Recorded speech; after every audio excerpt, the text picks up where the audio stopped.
Senhor para sempre. É com essa motivação que nós estamos nesse momento reunidos para conhecer a palavra de Deus. Programa Conhecendo a Palavra com Dom José Antônio Peruso. A sua participação é muito importante. Então você pode participar do nosso programa, deixando mensagens no nosso Facebook. Será uma alegria poder ler a sua mensagem. Prepara neste momento caneta, papel e principalmente a Sagrada Escritura para que você possa acompanhar todos os textos bíblicos. Nesse momento, eu passo a palavra para Dom José Antônio Peruso. Olá, William. Boa Páscoa para você. Obrigado. Foi antes de ontem. Isso. Não estamos atrasados. O tempo pascal se estende ainda, graças a Deus, por um período longo. Até o Pentecostes, um tempo privilegiado para que aprendamos e deixemos-nos envolver pela alegria do ressuscitado, pela vitória do Senhor Jesus, pelos novos caminhos que sua paixão, morte e ressurreição abrem para todos os seus discípulos. Joelma, muito obrigado por estar aqui sempre. O Felipe, arrumaram outro companheiro hoje? Como é o nome? Luciano. Isto, Luciano. Quero saudar com gratidão os cinegrafistas. Você não os vê, mas nós vemos aqui, eu e a equipe, o seu esforço, o quanto eles torcem e se contorcem até para pegar as melhores imagens. Tudo isso porque conhecer a palavra é tão importante para quem crê. Conhecer a palavra é tão importante quanto o ar que respiramos.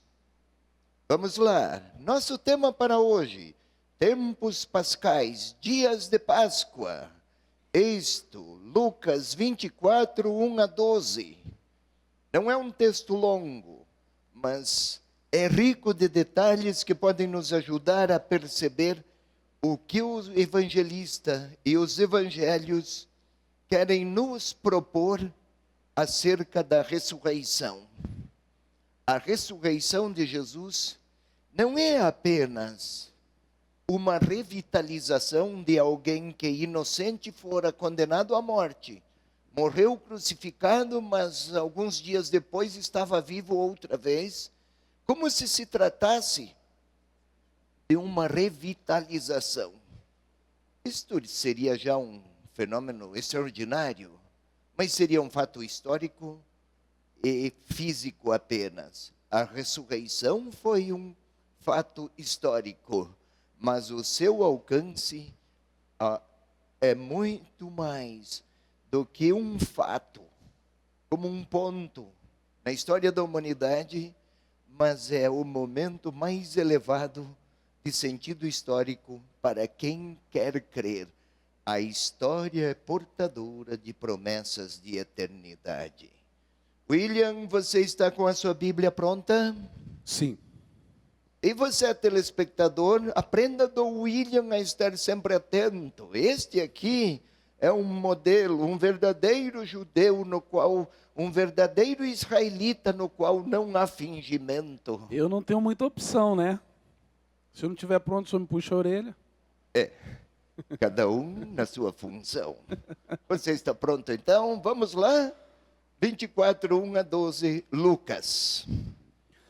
No primeiro dia da semana, muito cedo ainda, elas foram ao sepulcro, levando os aromas que tinham preparado. Encontraram a pedra do túmulo removida, mas ao entrar não encontraram o corpo do Senhor Jesus. E aconteceu que, estando perplexa com isso, 2 homens se postaram diante delas com veste fulgurante. Cheias de medo, inclinaram o rosto para o chão. Eles, porém, disseram: por que procurais entre os mortos aquele que vive? Ele não está aqui, ressuscitou. Lembrai-vos de como vos falou quando ainda estava na Galileia. É preciso que o Filho do Homem seja entregue às mãos dos pecadores, seja crucificado e ressuscite ao 3º dia. E elas se lembraram de suas palavras. Ao voltarem do túmulo, anunciaram tudo isso aos 11, bem como a todos os outros. Eram Maria Madalena, Joana e Maria, mãe de Tiago. As outras mulheres que estavam com elas disseram-no também aos apóstolos estas palavras. Porém, lhes pareceram desvario e não lhes deram crédito. Pedro, contudo, levantou-se e correu ao túmulo, inclinando-se, porém, viu apenas os lençóis e voltou para casa muito surpreso com o que acontecera. Ótimo, William. Ei, telespectador, telespectadora. William, observemos todos nós. Vale aqui recordar, antes de irmos ao texto de maneira direta, o caráter sóbrio, isto é, o quanto o evangelista procura evitar detalhes, não apresenta aqui uma espécie de pormenores que queiram evidenciar o triunfo do herói. É algo muito sóbrio. Observemos. Pela madrugada, bem cedo, foram elas ao túmulo, as mulheres que seguiam Jesus, desde a Galileia, muito discretas. Levavam os aromas, era habitual à época, perfumar o corpo da pessoa falecida. Era um gesto de respeito, também de amor, e por razões do sábado, que na cultura judaica era de uma profunda sacralidade, embora se contemplasse a possibilidade de, no caso dos falecidos, cabiam certas exceções, incluindo o aroma e preparação dos mortos, do corpo. Ainda assim, foram lá cedo, encontraram o túmulo vazio, a mensagem daqueles 2 homens que depois se sabe eram os anjos, e elas foram dizer aos outros. 3 elementos. Elas encontraram, assustadas, voltaram para dizer. E até Pedro foi lá depois. É de uma sobriedade extrema, mas uma combinação narrativa por outro lado. E aqui nós já podemos então colocar a primeira tela, e aqui vendo a contextualização. O que se quer dizer com isso? Por contextualização, não é uma questão literária, mas é mais temática. Não esqueçamos, ei, telespectador, quando Lucas escreveu, estamos nos anos 85, depois da morte e ressurreição de Jesus. Já se passaram mais de 40 anos. Já há toda uma reflexão bem elaborada acerca da história de Jesus. Não é simplesmente uma sequência de narrativas fanatizadas, hora de um, hora de outro. Pode ver, é sóbria.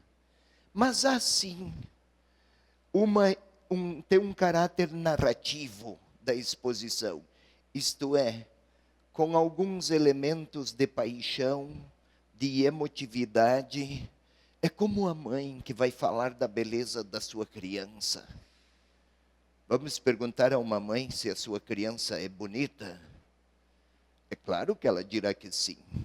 É claro que ela vai apresentar a beleza da sua criança, destacando até aquilo que outros não veem, mas ela, mãe, percebe. Nós dizemos, claro, é a mãe, quase em tom de suspeita. Por outro lado, ninguém conhece a criança quanto a mãe. Ninguém tem vínculos com aquela criança quanto a mãe. Ou o torcedor com o seu time. Claro que vai se dizer, é claro, é torcedor. Aquele gol, para um torcedor, foi um golaço. Por outro lado, ninguém vivenciou com tanta intensidade aquele gol quanto o seu torcedor. Aqui também, Lucas não pretende destacar o triunfo heróico de Jesus contra adversários, mas na sua sobriedade destaca alguns elementos fundamentais. Aquele que morreu perdoando lá no lugar da morte, seguindo também Marcos, aquele mesmo lugar em que se guardava e que a morte triunfava, aquele espaço se tornou o ponto de partida para a primeira experiência de encontro com a ressurreição. Ainda não é o ressuscitado, mas lá onde se colocavam corpos de pessoas falecidas, lá é o ponto de partida para uma nova história. A segunda tela pode nos ajudar. Para observar e perceber melhor o caráter narrativo, é preciso ter presente aqui que a ressurreição, o tema da ressurreição, era impensável para qualquer promessa ou esperança humana. Esperava-se o Messias, sim. Desde há séculos, sim. Mas um Messias crucificado? Quem morria crucificado naquele tempo para a religiosidade da época era o destino dos malditos. O Salvador vestir-se de maldição. Para os romanos, e aí foi Pilatos que condenou Jesus à cruz, é o destino dos bandidos.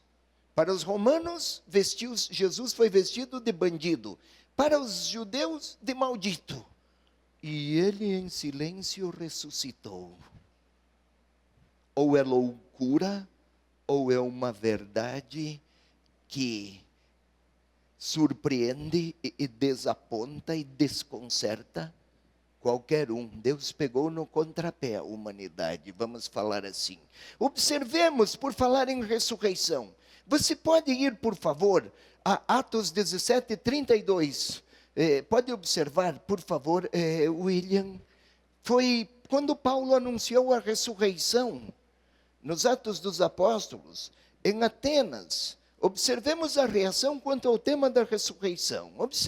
Sigamos aqui o William.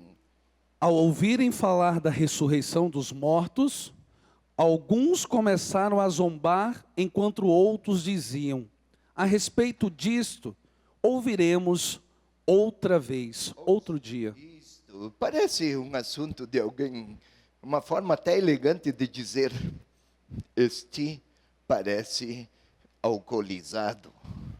Observemos agora outro texto que pode nos ajudar, 26, 24. Paulo está testemunhando diante do rei Agripa e diante do governador provincial Festo, porque ele fora acusado de sublevar os grupos de judeus e outros, arrastava de maneira até subvertedora, assim acusaram-no, e Paulo está lá a explicar, falo do ressuscitado. Observemos a reação de Festo. 26, vou começar a ler do versículo 23. Olha como você já está aprendendo, William, vai ser promovido. Que o Cristo devia sofrer e que, sendo o primeiro a ressuscitar dentre os mortos, anunciaria a luz ao povo e aos pagãos. Versículo 24. Dizendo ele estas coisas em sua defesa, Festo interrompeu em voz alta: Estás louco, Paulo? Teu enorme saber te levou à loucura. Interrompeu em voz alta, ou seja, ficou perplexo. Paulo, escute, você parece que tomou um chá de delírios e agora delira. O tema da ressurreição era impensável. É o cristianismo que apresentou para a história humana essa possibilidade.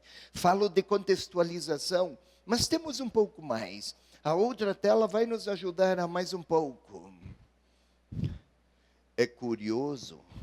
Isso que você leu, William, se você lembra, o telespectador deve lembrar, a Joelma certamente, porque com estes olhos grandes que parece a contemplar até aquelas realidades invisíveis, observemos,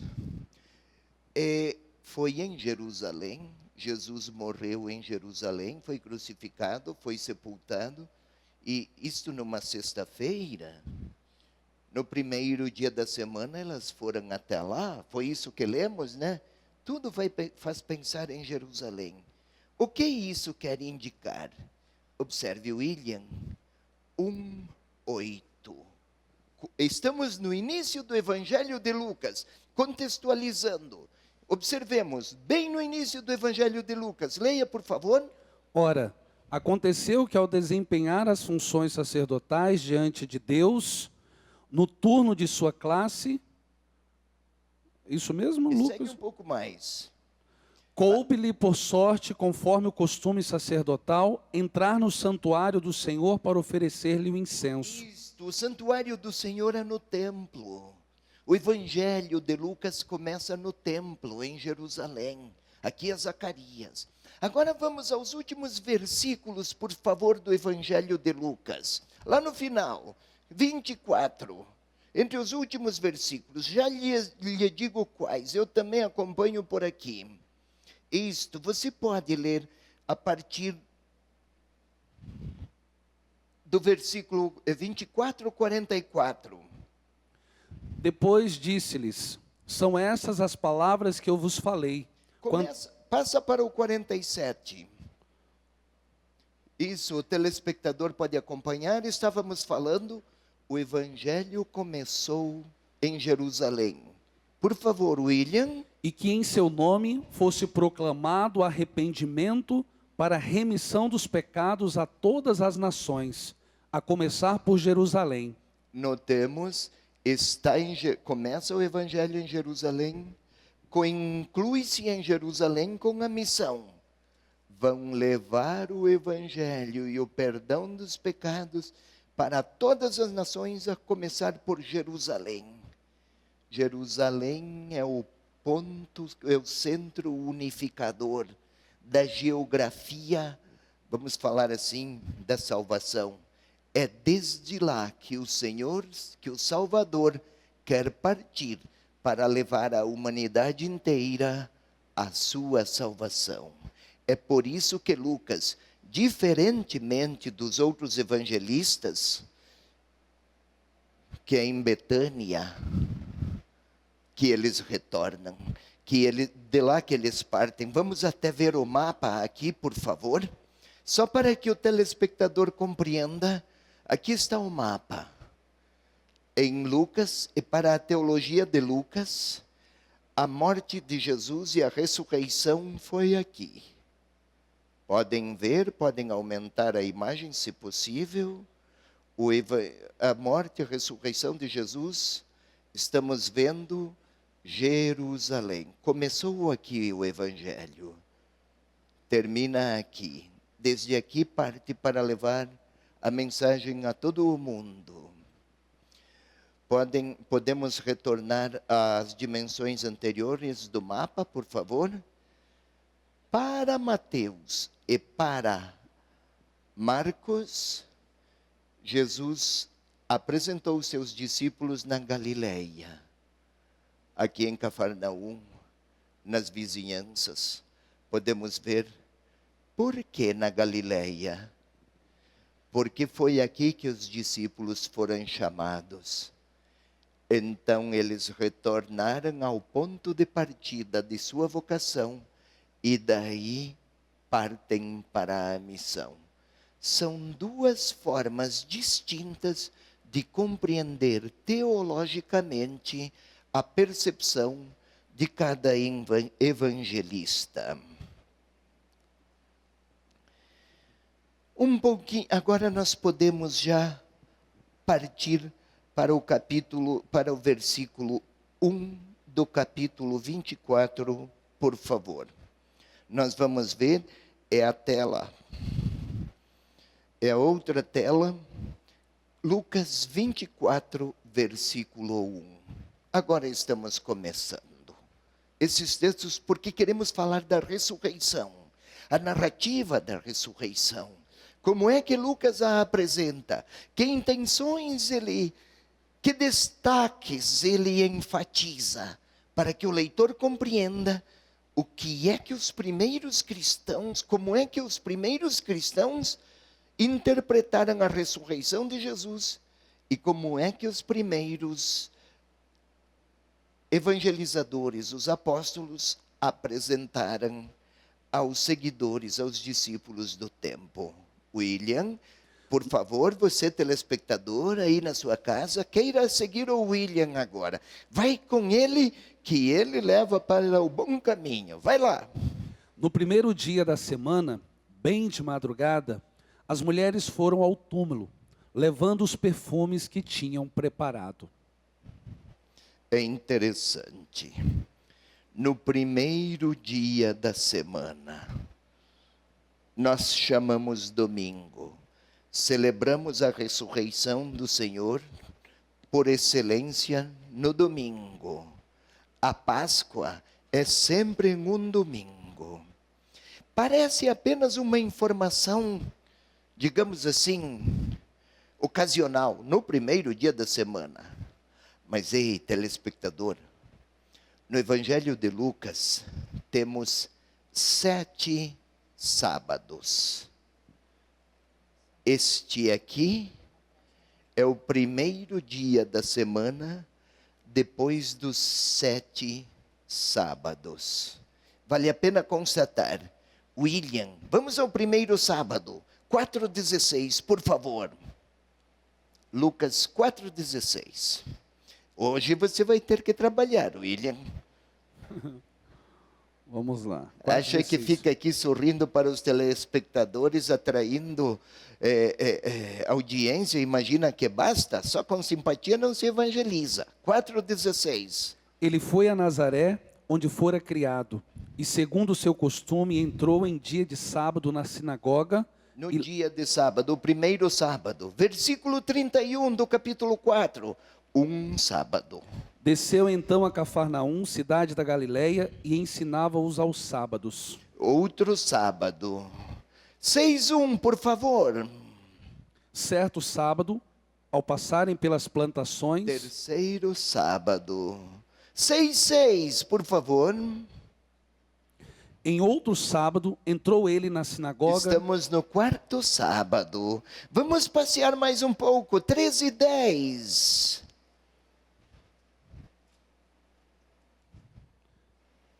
Estou chegando. 13:10. Ora, ele estava ensinando numa das sinagogas aos sábados. Outro sábado, é o quinto sábado. 14:1. Certo sábado, ele entrou na casa de um dos chefes dos fariseus. Esse é o quinto sábado. 23:54.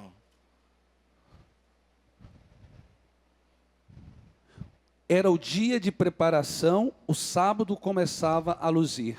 Aqui você foi o sexto sábado. Vamos a 23:54.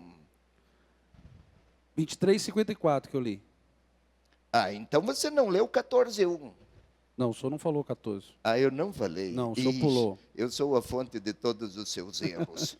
De qualquer maneira, o que eu queria destacar aqui é o seguinte: 7 sábados. O que o evangelista pretende que o seu leitor compreenda com esta frase no primeiro dia da semana? o intervalo e depois a gente explica.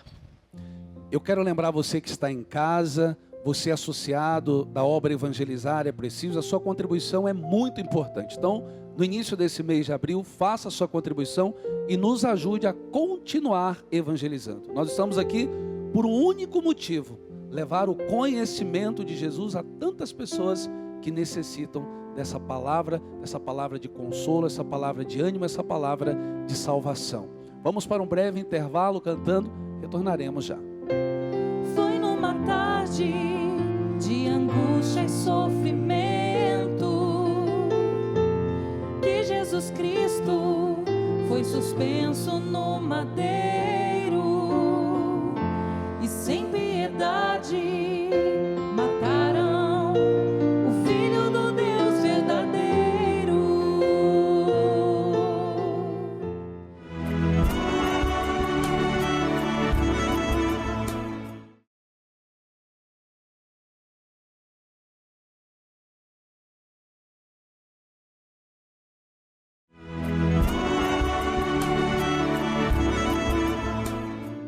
Mas a morte não o segurou. O Filho de Deus ressuscitou. Quem foi ao sepulcro não viu, pois ele deixou o sepulcro vazio.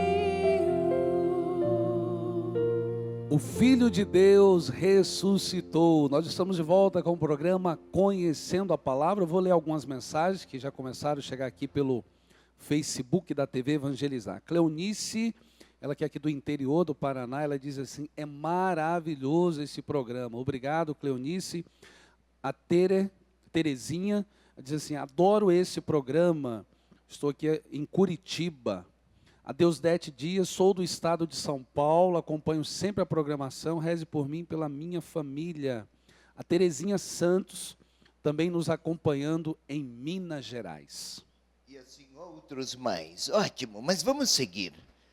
Eu acabara de falar que essa narrativa, o início da nossa narrativa do Evangelho, da ressurreição, ou do achado, digamos assim, o sepulcro está vazio, aconteceu no primeiro dia da semana, pelo menos assim encontraram aquelas mulheres, mas esse primeiro dia da semana é depois de 7 sábados.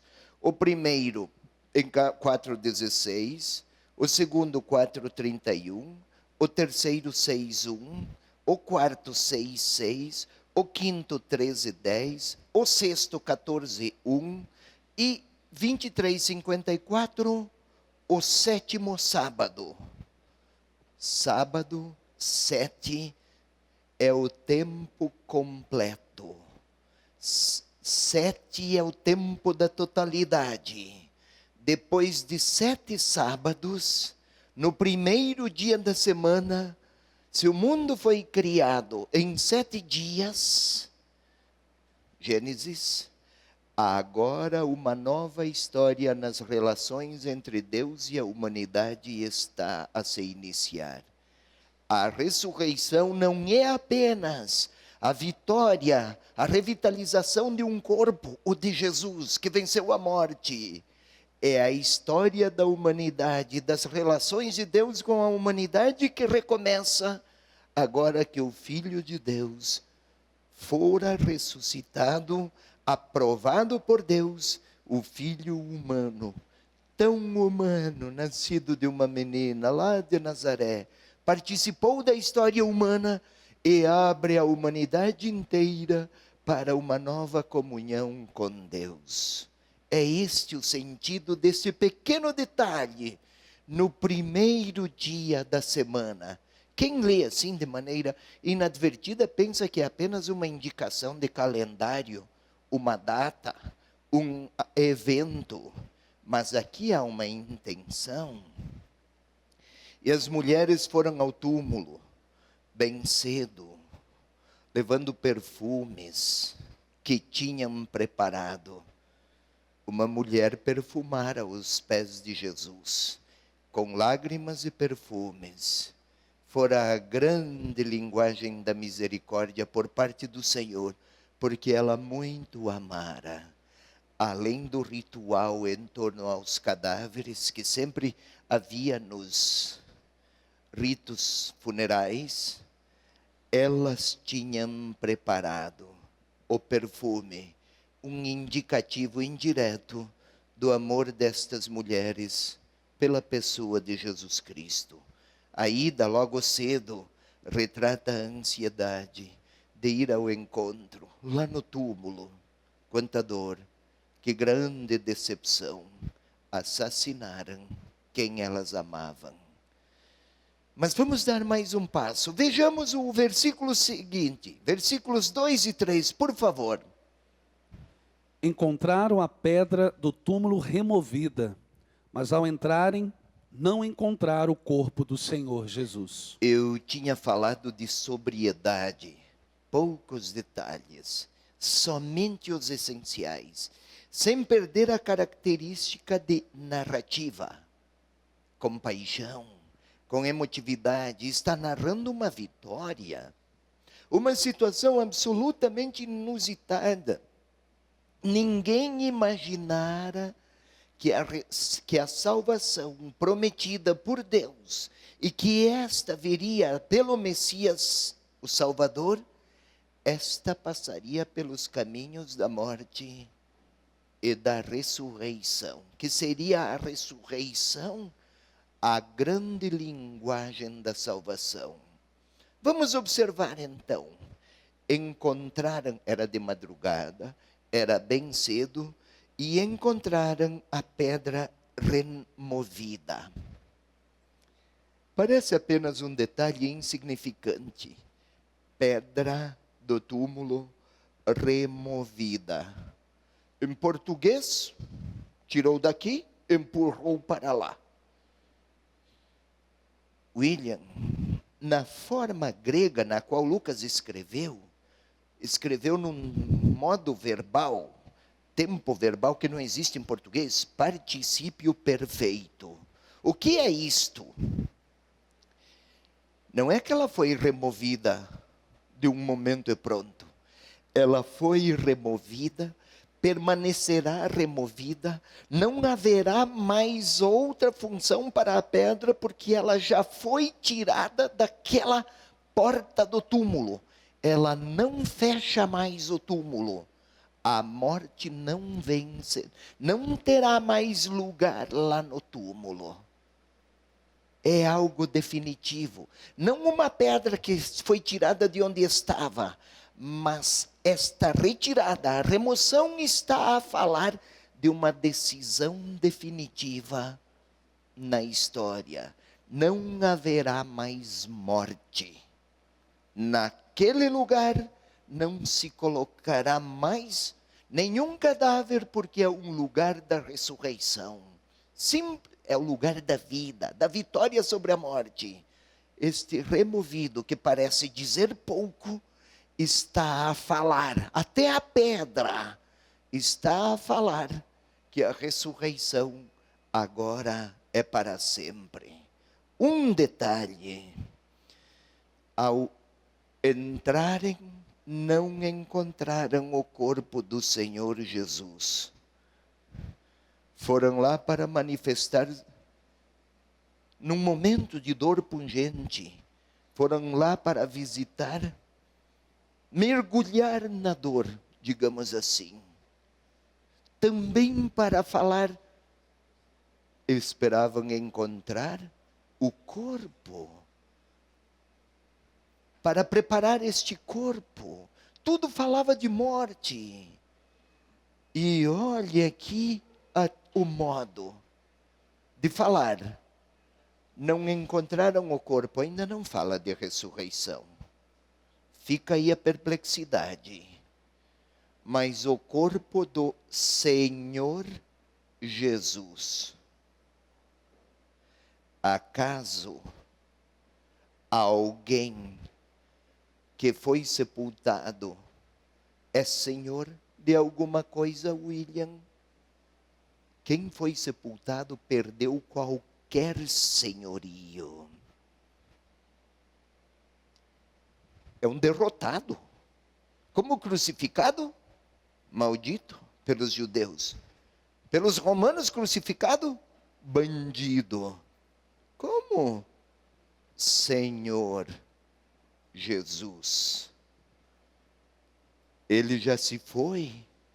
É que esse título, Senhor Jesus, é típico da comunidade dos cristãos que se referiam a Jesus como ressuscitado. Ao ler, o leitor já sabe que estão falando de alguém que já ressuscitou. Senhor, o senhorio é para quem vive e está em atuação, não é para quem morreu. Elas foram para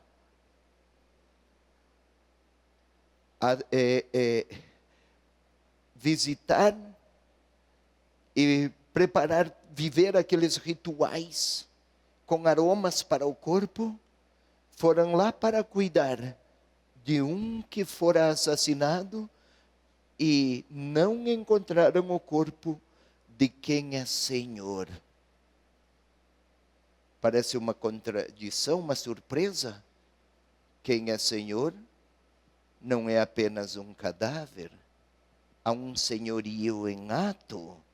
A intenção é qual?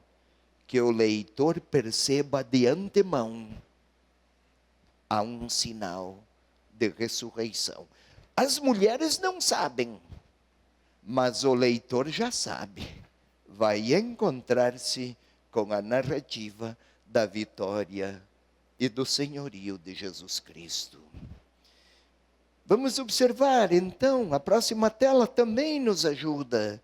É sempre agora, gradativamente, vamos dar passos depois de passos. 24:4, o que tem? Vocês queira, por favor, William, e você aí em casa. 24, versículo 4. Joelma, você tem que se ocupar com os cantos, então fica atenta. A próxima vez venha com a Bíblia, Joelma. Como é que você não traz? E o Felipe fica rindo porque eu tiro o sarro dela. Cadê a sua? Luciano, você é a primeira vez, então a gente perdoa.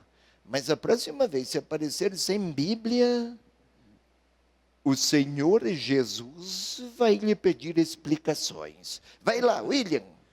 E ficaram sem saber o que estava acontecendo. Nisso, 2 homens com vestes resplandecentes pararam perto delas. Impressionante. E ficaram sem saber o que estava acontecendo.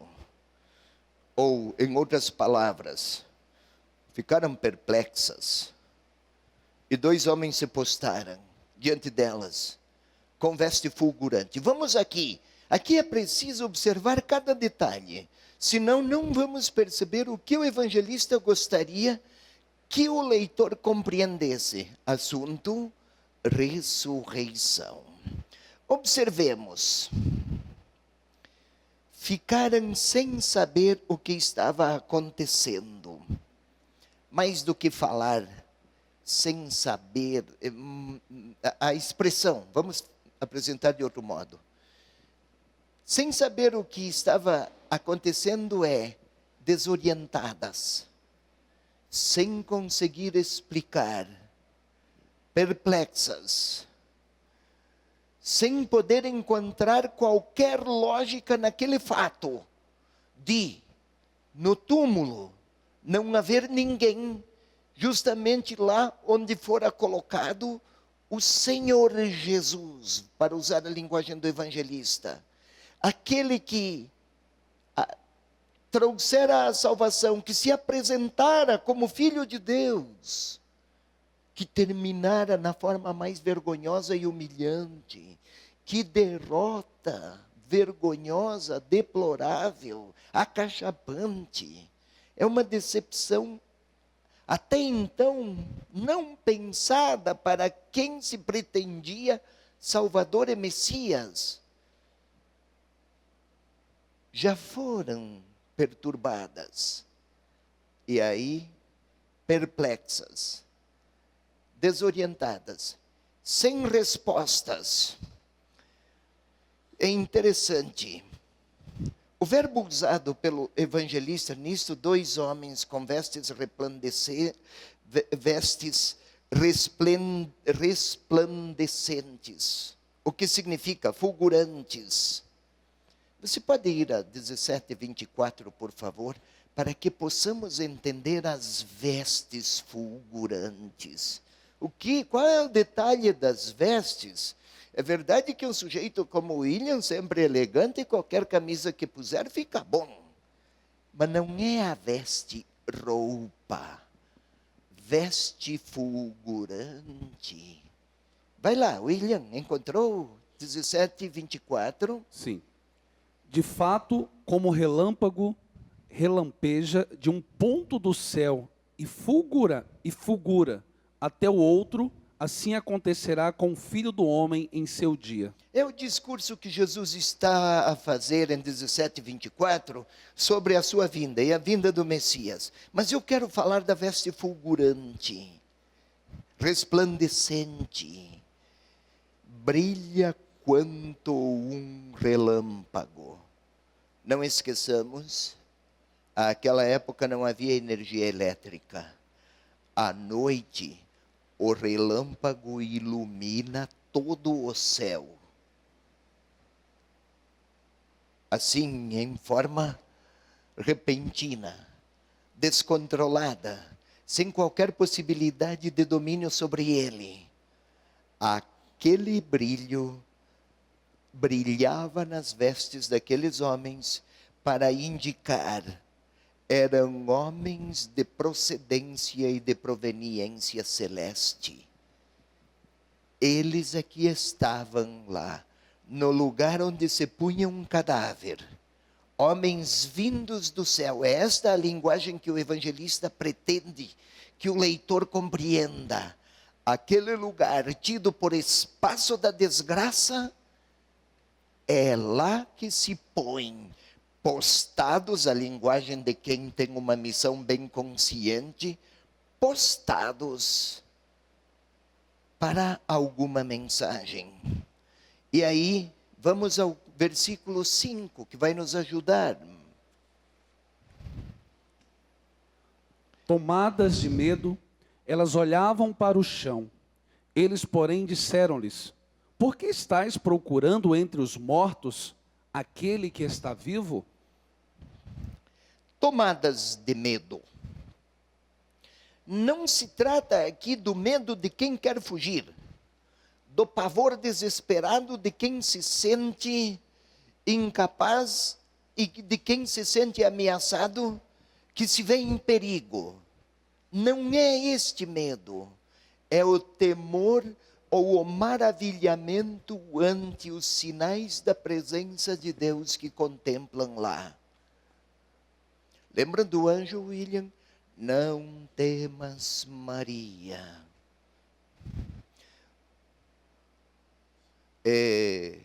Moisés temeu. Não temas. O profeta Isaías, não temas. A palavra a Jeremias, não temas. Tudo o que eu te disser, falarás. O que eu te ordenar, dirás. É o temor próprio de quem se sente pequeno, mas não ameaçado, ante a grandeza do que está a contemplar. E elas olhavam para o chão. Não é olhar para o chão, a tradução não é feliz. Olhar, eu olho para o teto, ou eu olho para o horizonte, ou eu olho para o chão. Está a falar de uma posição de quem se curva ante a grandeza do face à qual se depara. É isto, é uma atitude de veneração. Bem, observemos aqui. Por que estáis a procurar entre os mortos aquele que está vivo? Olha, parece que nas palavras destes homens, de vestes fulgurantes, estão eles quase a fazer uma repreensão. Por que estão vocês a se ocupar com um morto? Lembram dos aromas? Elas foram até lá para as suas lides, comovidas e feridas, porque o seu Senhor fora crucificado e sepultado, até às pressas. Por que vos ocupais? Por que estáis procurando entre os mortos aquele que está vivo? O que está a pedir o evangelista? Meninas, compreendam.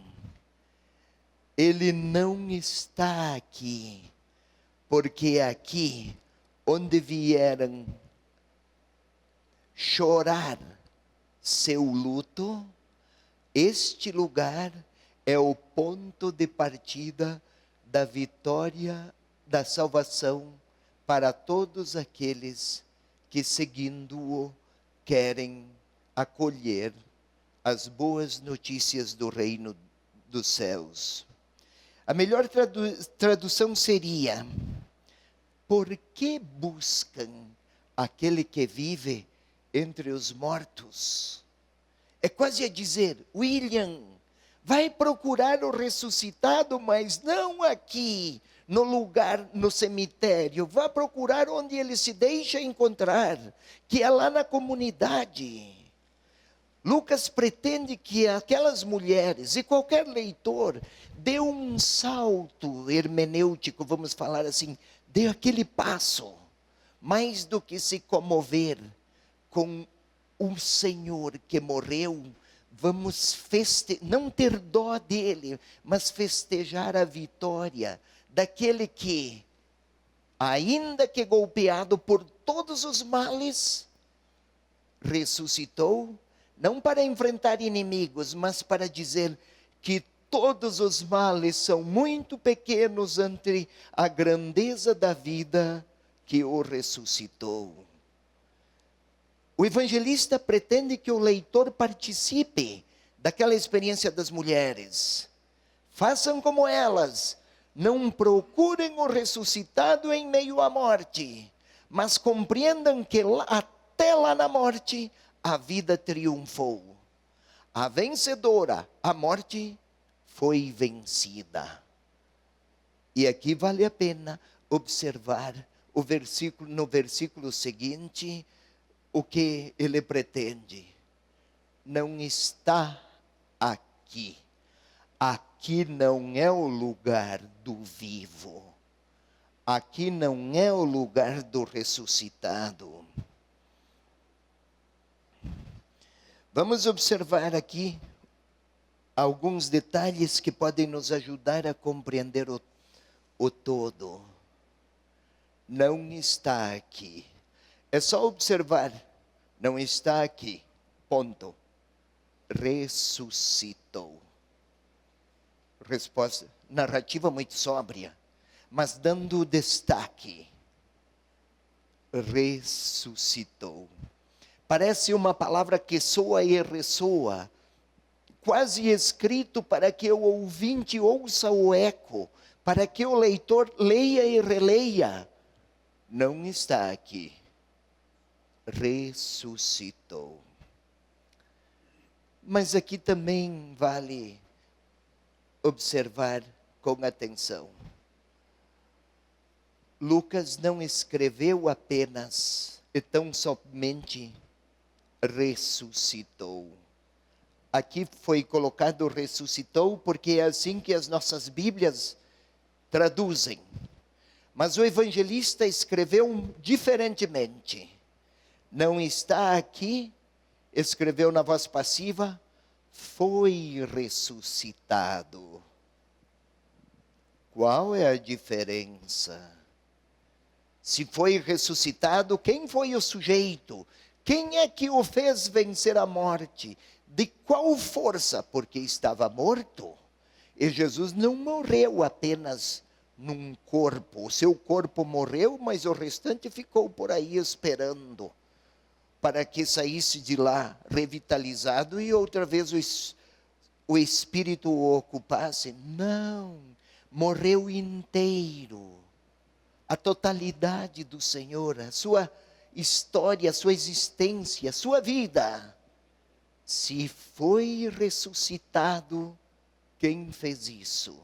É algo para que continuemos depois. É intervalo outra vez. O freio de mão, vez por outra, puxam aqui. Vocês não sabem quem é, mas depois eu tenho que suportar se não obedecer. Vamos sorrir para o chefe?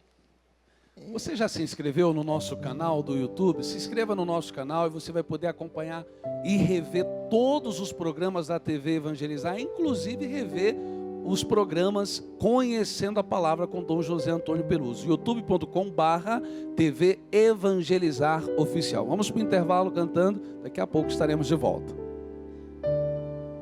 Eu sou o que sou um Deus de amor.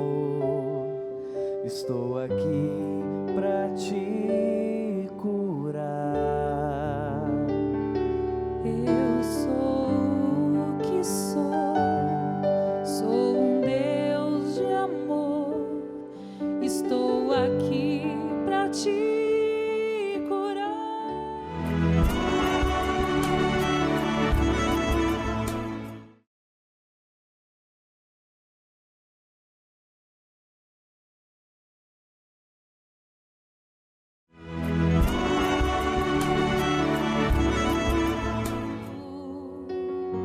Não há por que temer se estás comigo. Não vou recuar, nem desanimar. No que hoje vejo o fim, Ele rompe o amanhã para o recomeçar. Vem rolar as pedras do caminho. Não há por que temer se estás comigo. Não vou recuar, nem desanimar. No que hoje vejo o fim, Ele rompe o amanhã para o recomeçar.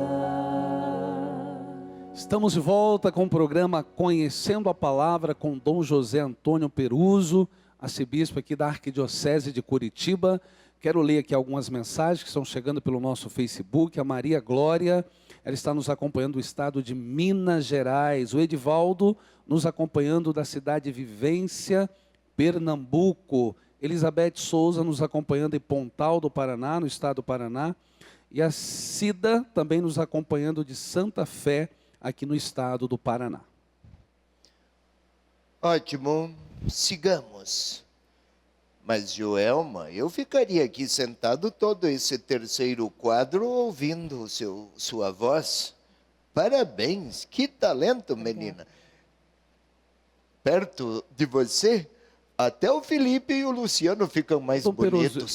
deixa eu ler falar uma coisa interessante para o senhor. Teve uma pessoa que mandou uma mensagem dizendo que ela estava passando por uma dificuldade muito grande e, por acaso, ela estava passando na frente do santuário, ela escutou uma pessoa cantando no santuário e ela entrou. A Joelma estava cantando e ela disse que a partir desse momento ela voltou para a igreja. Olha que coisa maravilhosa. Amém. Joelma, você vai ter que apresentar o Conhecendo a Palavra e vai fazer cantando. Que belo fato.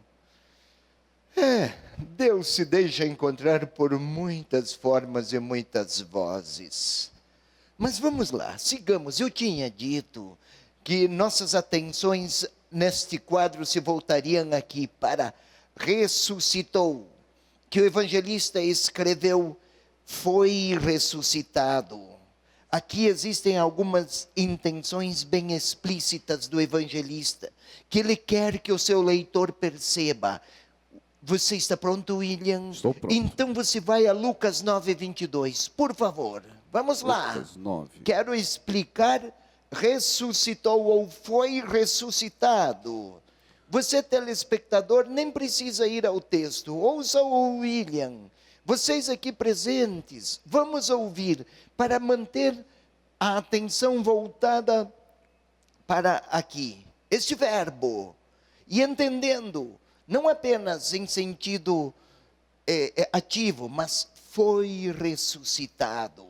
As Bíblias traduzem ressuscitou, então nós também, aqui também foi colocado ressuscitou. Mas o evangelista escreveu foi ressuscitado. Entendamos, William. E disse Jesus: é necessário que o Filho do Homem sofra muito, seja rejeitado pelos anciãos, chefe dos sacerdotes e escribas, seja morto e ressuscite ao terceiro dia. Estamos lá no capítulo 9, de 24 capítulos, bem antes da metade. Parece que todo o caminho de Jesus é para Jerusalém, não para sofrer, não simplesmente para apanhar de quem o condenava, é para destacar esta ação vitoriosa. William, 9:44. 9:44, vamos lá. Quanto a vós, abri bem os ouvidos às seguintes palavras. Olha aqui como chama a atenção do leitor. Quanto a vós, estai atentos para estas palavras. Quais? O Filho do Homem será entregue às mãos dos homens. Eles, porém, não compreendiam tal palavra. Era-lhes velada para que não entendesse e tinham medo de interrogá-lo sobre isso. Não fala da ressurreição aqui? Não. Mas fala da cruz. Pode reler novamente 9:44. Quanto a vós, abri bem os ouvidos às seguintes palavras. O Filho do Homem será entregue às mãos dos homens. Eles, porém, não compreendiam tal palavra. Era-lhes velada para que não as entendessem. Não compreendiam. Agora começa a compreensão. O Filho do Homem iria a Jerusalém, passaria por todos os dramas da cruz, ressuscitaria no primeiro anúncio, no próximo também, vamos ver a ressurreição. Todavia compreender que o Salvador terá que se vestir da fraqueza dos condenados, da pobreza dos pecadores, da miséria dos que se distanciaram da vida e da história, terá que mergulhar na forma mais pobre de humanidade. Por que assim? Nós vimos na semana passada, ou no programa passado, desculpe, que foi a semana anterior ainda. Foi na semana anterior, agora eu recordo, que por que passar pelo caminho da morte? Por que ter que suportar tantos suplícios? Porque até na hora de se deparar com os seus assassinos, e enquanto o assassinavam, Deus perdoava. Somente um Deus para amar tanto assim. Então era preciso ir a Jerusalém, não pelo gosto de sofrer, mas para que lá fosse revelada a grandeza, profundidade, largura, como diz Paulo, do amor de Deus. Até quando os assassinos o assassinam, ele perdoa.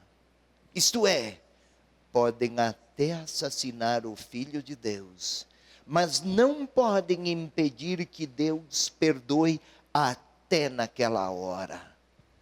É muito amor. E é isso, é por isso que o Filho do Homem passaria pelo caminho da cruz. E aí, a atenção, observem, queira ler de novo William 9:44. O telespectador pode acompanhar, por favor. Quanto a vós, abri bem os ouvidos às seguintes palavras. O Filho do Homem será entregue às mãos dos homens. Ótimo. Agora observemos aqui. Lembrai-vos do que ele vos falou. 9:44, abri os ouvidos a estas palavras. 24:6, lembrai-vos das palavras que ele lhes dissera, quando ainda estava na Galileia. 9:44, um texto da Galileia. 18:31, observemos mais um pouco. Tomando consigo os 12, disse-lhes: eis que subimos a Jerusalém, e se cumprirá tudo o que foi escrito pelos profetas a respeito do Filho do Homem. E o que era? De fato, ele será entregue aos gentios, escarnecido, ultrajado, cobertos de escarros.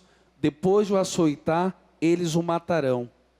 E no terceiro dia ressuscitará. E agora as mulheres foram lá cuidar do seu corpo e ressoa a mensagem. Foi ressuscitado. Vamos um pouco mais para compreender, e a próxima tela nos ajuda. 24:7.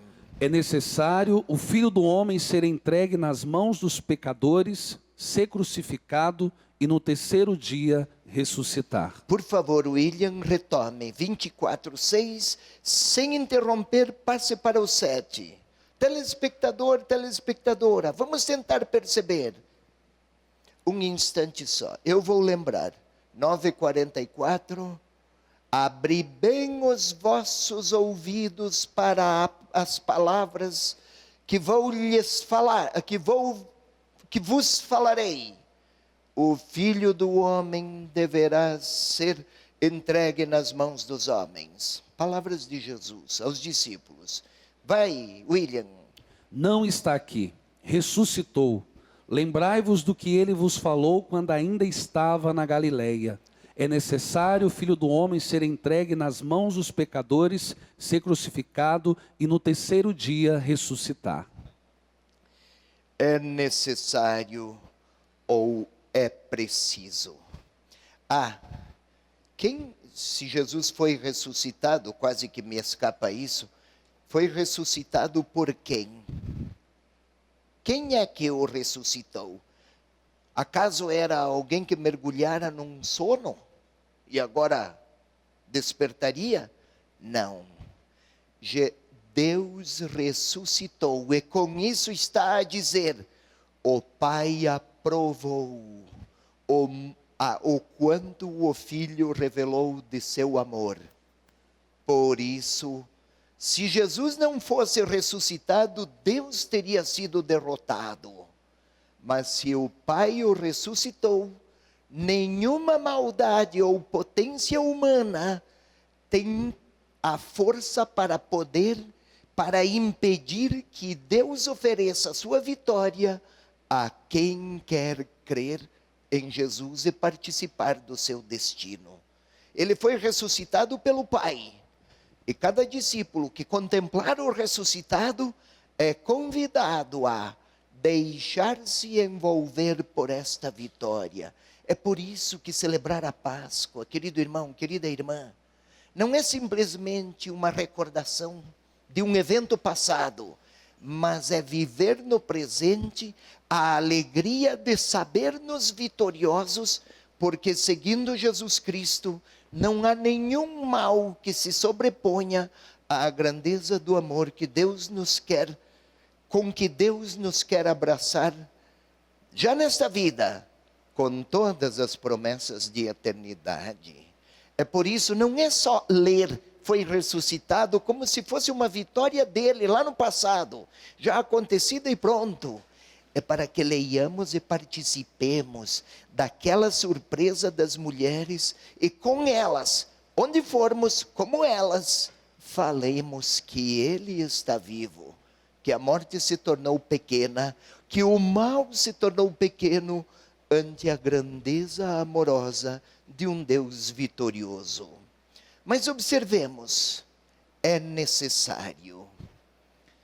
Para entender este verbo, é necessário o Filho do Homem ser entregue nas mãos dos pecadores, Mas por que necessário? Você pode ler 15:32, William. O pai fez uma festa para o filho que voltara. Lembram, filho pródigo? O pai fez uma festa. O irmão não compreendeu e se acabrunhou no seu murmúrio, próprio de quem estava marcado por invejas ou por outras amarguras. Como é que o pai respondeu àquele filho que não quis participar da alegria do pai? Observemos. Mas era preciso que festejássemos e nos alegrássemos. Leia um pouco o versículo anterior, William. Mas o pai Isso. lhe disse: Filho, tu estás sempre comigo e tudo que é meu é teu. Mas era preciso que festejássemos e nos alegrássemos, pois esse teu irmão estava morto e tornou a viver. Mas era preciso, é o mesmo verbo que aqui foi traduzido por é necessário.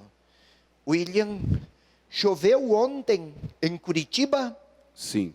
Choveu? Foi você que choveu? Não. Ah, não foi você que choveu. O verbo chover não tem um sujeito imediato, né?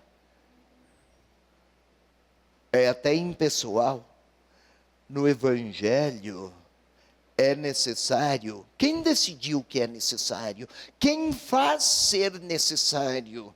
De onde vem esta força ativa para que uma realidade se torne uma necessidade irrefreável? É como se uma força, uma potência, que ninguém é capaz de deter, uma força irrefreável, cuja decisão é do próprio Deus. É necessário o Filho do Homem ser entregue nas mãos dos homens, ser crucificado, e a decisão de Deus.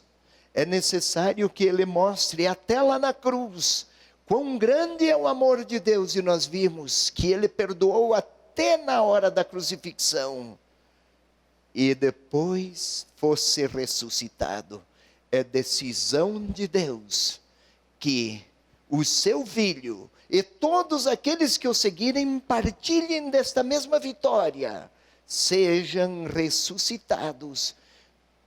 E isto tem uma significação decisiva para o sentido da vida. Até a morte tornou-se pequena face a tamanha grandeza.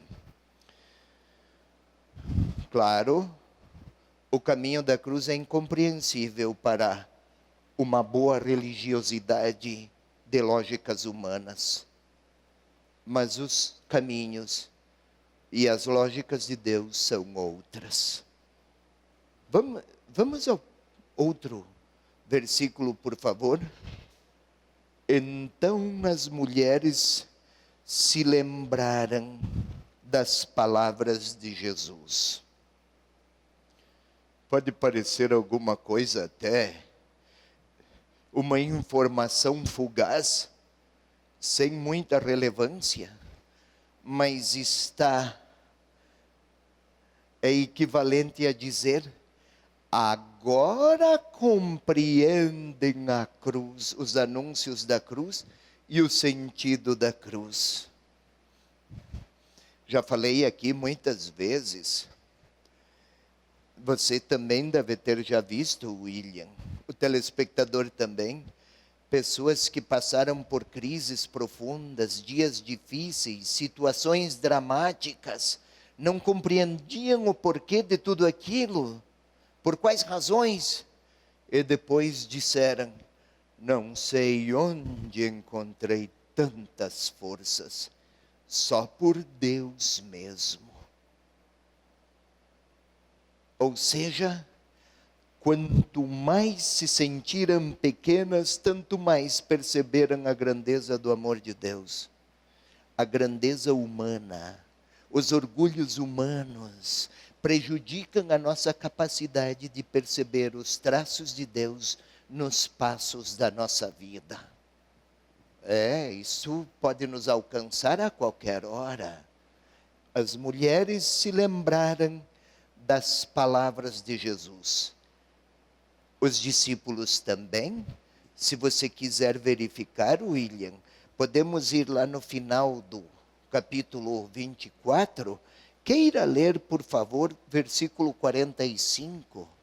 Vamos observar, os discípulos também, só depois perceberam por que aquele caminho, o de Jerusalém, para que lá no centro do mundo religioso da época, desde lá partisse a grandeza, os sinais e o anúncio da grandeza da vitória de Deus. Pode ler, por favor? Então, abriu-lhes a mente para que entendessem as Escrituras. Agora os discípulos que se encontraram com o Senhor ressuscitado, agora compreenderam o sentido da cruz.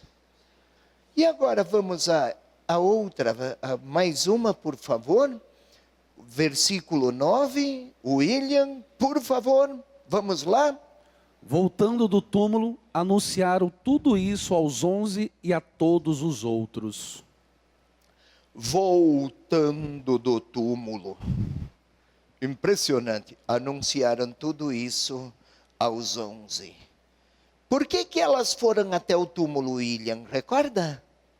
Por quê? Pode responder. Elas foram para perfumar o corpo de Jesus, Elas foram para cuidar de um cadáver. de um cadáver, chorar a sua dor. E chorar a sua dor. Agora voltam do túmulo, anunciando a experiência nova aos 11 e a todos os outros. Nem aqueles homens em vestes fulgurantes nem pediram para que elas fossem anunciar, mas lá vão elas. Um dado. Antes elas iam para o túmulo chorar o fracasso.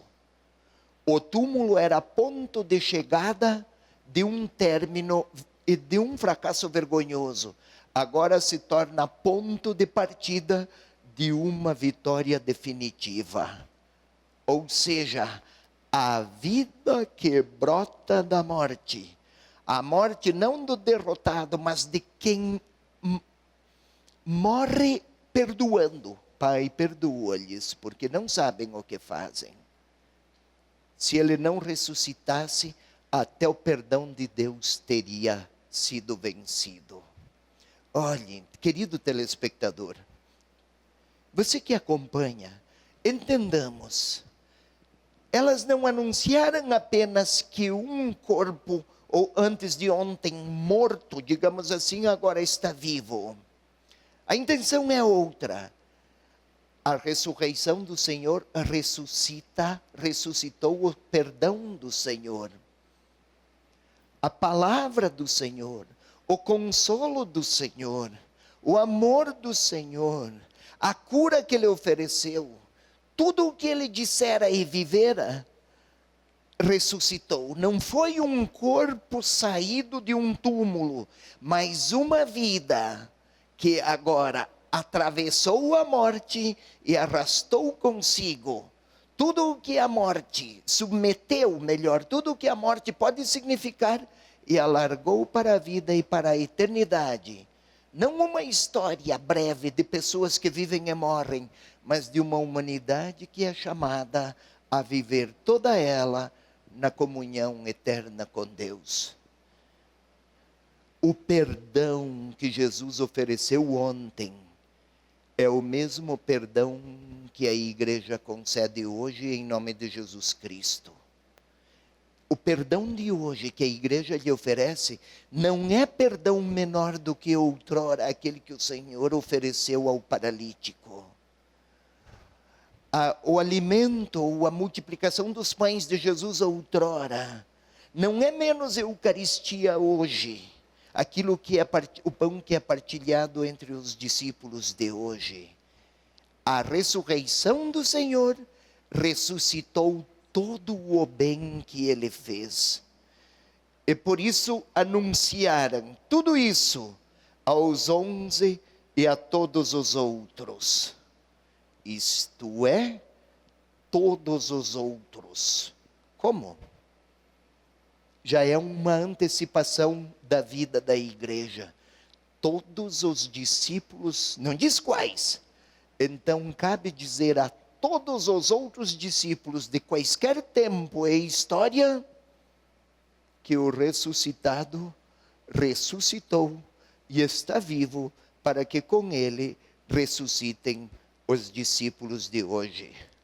Então dá um grande abraço, querido telespectador, aos que estão por perto, porque até os afetos de Jesus ressuscitaram, para que nossos afetos e experiências humanas de fraternidade sejam promessa viva do ressuscitado, uma promessa que encaminha para a eternidade.